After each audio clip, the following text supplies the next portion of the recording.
So for 8 or 9 years, we've made coaching a priority of our network, and we've trained dozens and dozens of coaches. Not so much to be that to be their career, though that has happened with some, but more as a piece of the toolbox of a minister.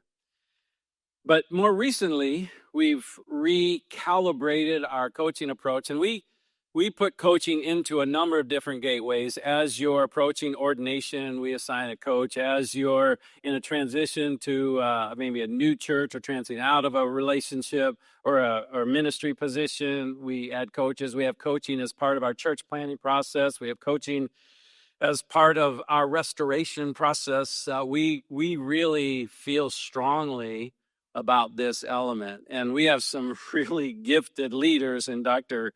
Right Reverend Most Holy Annie Bates, as well as Dr. Brian Tracy, and then the newcomer Molly. And I wanted us to take just a moment. We want to always keep this in our DNA, that most of the times the answers are within us, and somebody can ask some really good questions and bring those answers forward.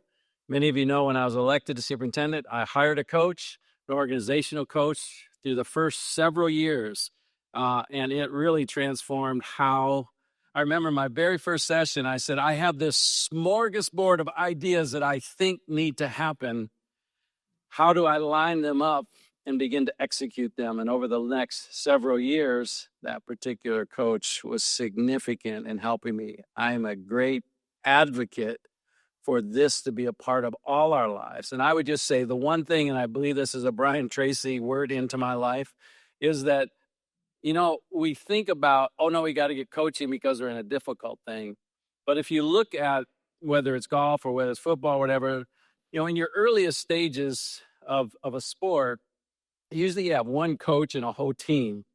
And then you go to high school, you might have a few coaches, maybe a defensive coach and an offensive team. By the time you get to the pros, people have their nutrition coach, they have their strength coach, they have their performance coach. There's multiple coaches for every single position. What that says to me is the more we do and grow in leadership, there's always a need for coaching. So I think that we think the opposite is true, but we prioritize it. And so, anything else I need to say on that? Was that that pretty much did I follow the coaching? You guys all have a mic. Good morning, everyone. This is who I was referring to, the Dr. Reverend Most Holy Annie Bates. Brian Tracy, Molly. So what he's referring to is oftentimes when I go into a church that doesn't know me, I'll say my pretentious name is the Most Holy Reverend Dr. Ann Kendall Bates, but you can call me Annie. So we're still working on him getting it in the right order, but that's okay. We still love him and appreciate him. In 2010, I was on staff at Crossroads Worship Center in Weymouth, Mass. Okay. And I can't remember at that period of time because I had been there for 10 and a half years total. I can't remember at that exact moment if I was the children's pastor or the associate pastor or whatever. As a staff pastor, you do everything that the lead pastor doesn't want to do. So you fit all those. So at one point, I was doing one of those things. And in 2010, my oldest brother, who is an executive coach, said, hey, I would love to do this coaching exercise with you. Would you do it? And I'm like, okay, I'll try it. And he spent a whole day with me going through this coaching process that exploded my brain with self-awareness, right? Self-awareness is all about me. It's all about learning things about me. And it's learning things about me not to be prideful, but to be better and to be more effective. And it was at that point in 2010 that I realized this coaching thing is awesome. And one of the reasons that I like coaching so much is I don't have to know all the answers, right? When you go into a counseling thing, you're supposed to know the answers. You're expected to diagnose something. With coaching, it's not like that because it's not telling people. It's helping draw out from people what they need to do, and they figure it out and get those aha moments when they learn something about themselves. And if they will take the time to apply those things, it is amazing the transformation that happens in your life. And I also have to say that when I was in a pastoral position, one of the things that was really hard, and it was probably only happened to me, is when people would come for some sort of counseling, and you would listen to them, and then you would advise them, you would tell them what to do, and they would go and not do it. And then they'd come back with the same exact problem. With coaching, it changes things because the ball is in their court and they're driving it. So I'm all in for coaching. I think it's important for you to learn these things or understand them. And the same year, 2010, I was struggling with, I want to develop my my leadership team, my staff pastors and lay leaders, but like they had skills that were beyond in their area, beyond what I had. Like there's no way I could teach my worship pastor anything about leading worship.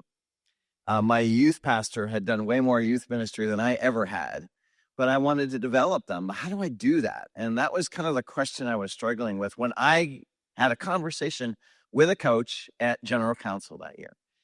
And it was that set me on a path to learn this skill. It's one of the tools in the toolbox, not the only tool. There's a lot of tools, but I need a lot of tools. That's what I know about me. And this tool really helped me then to come alongside people. I didn't have to have all the answers, but I could believe that the Holy Spirit and they had the answers. And that I could help them be in a position where they could, awareness could be evoked in them and they could move forward. And so I found it helped me there, but I also found it helped me in the same way Annie just talked about in working with people in the church who had needs that I didn't have the expertise to help them with, but we could help them come up with a game plan to move forward. And the cool thing is I wasn't responsible for that. They were, and that was awesome.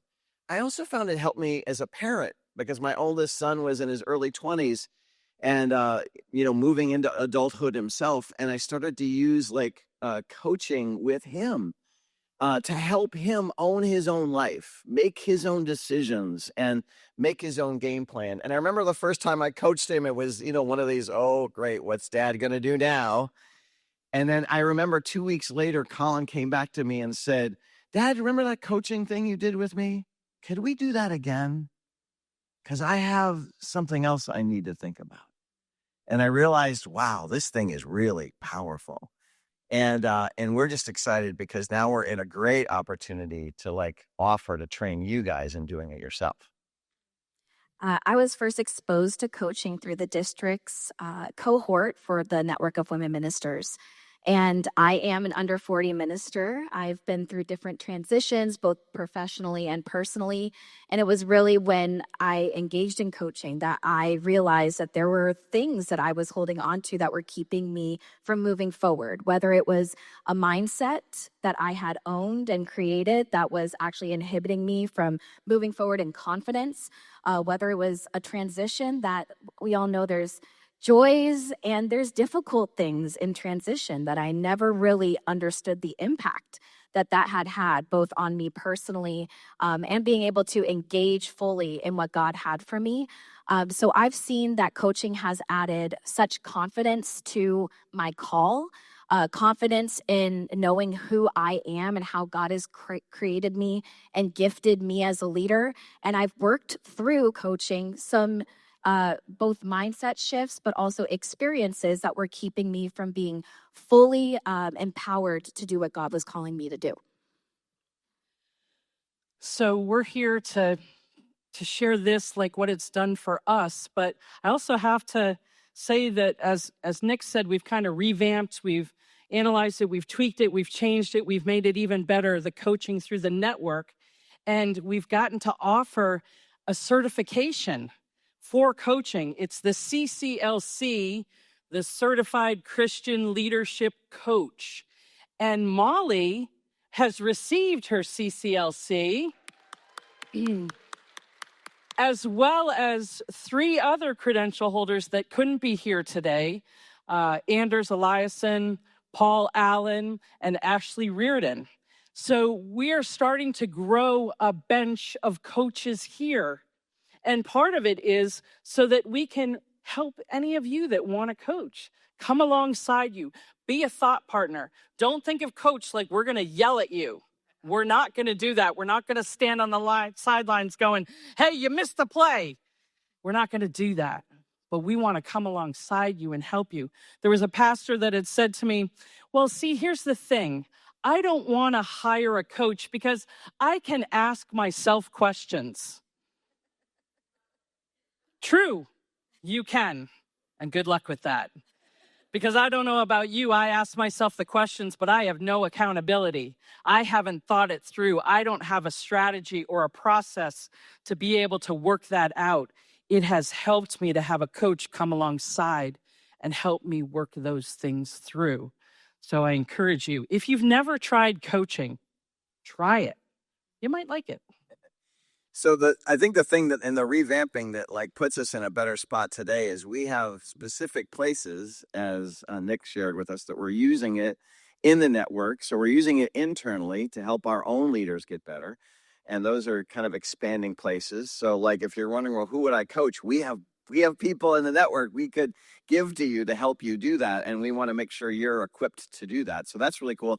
The other piece is this certification piece that we didn't have before, that our school is actually an affiliate of Coach Approach Ministries, which is a significant statement because they're a level 2 training program, which means the program we offer here is fully endorsed by the highest credentialing coach association in the world. And it's a secular organization, but like they're known around the world, the International Coach Federation. So we could bring you all the way up to their first credential, and you can do that right here in Southern New England. And that's an amazing accomplishment that God has helped us to get to. There's also Christian certification groups like CCNI, the Christian Coach Network International, that also recognizes this as well. So we had these two things embedded now in our network. We have places to use coaching, and we have a way for those that want to get trained in this to like reach a level of certification that's recognized around the world. And that's really exciting. And so you can find out more about like the coaches that have been trained, that are on our bench. And we got more coming actually by Ministers Retreat. We'll have a few more. They're in the pipeline that they also will have the first level of certification. So you'll be hearing about them. But you can go on the network website and you can see it there. You can also look on resources if you scan that thing that you have for this conference, and you'll see it there. You'll also see on the website for the network, you'll see our training schedule. So if you want to jump in on this, the first class, 501, which is like building blocks of coaching, will start again in September. And so we have like a rotation with a whole next year's schedule already planned out. So, and we have a rotating thing so to work you through the program. And it's so exciting. It's great that we're doing it in Southern New England, but you know what? It's so cool. We have ministers outside of our network that are also joining in on this, which is so cool because they're hearing about it, because what we're able to offer this at is half the price of what you get anywhere else, literally. And so we have ministers contacting us about it. We have missionaries contacting them. We have a missionary from another network who wants to jump in our training. And then he asked me a question just this week. He said, oh, and I work in like Albania, and we have Albanian, pastors that speak English. Can they go in your program and get trained? So God is just opening a lot of doors for this. So we want you guys to just know about it, be a part of it. And there's actually a giveaway that we want to talk about too, right? Yes. So if you go onto the app and you click on the coaching thing, there will be an interest form that pops up. If you are at all interested, go to that form, put your name on it, and there's two different options there. If you would like some help finding a coach, or if you would like to take coach training, we are going to do a drawing from that after we get all those forms in, and someone will get a discount on our 501 class. I encourage you, sign up for the 501, even if you're at all curious, because 501 gives you the basics of coaching. And if you decide after it, no, that was interesting, I'll use those tools, but I don't want to pursue it, that's fine. But give it a shot. And if we're reaching out to Albania, you better sign up soon, because it could fill up quickly. I'm off. Here we go. Last thing. So we will have all of the class descriptions on our website.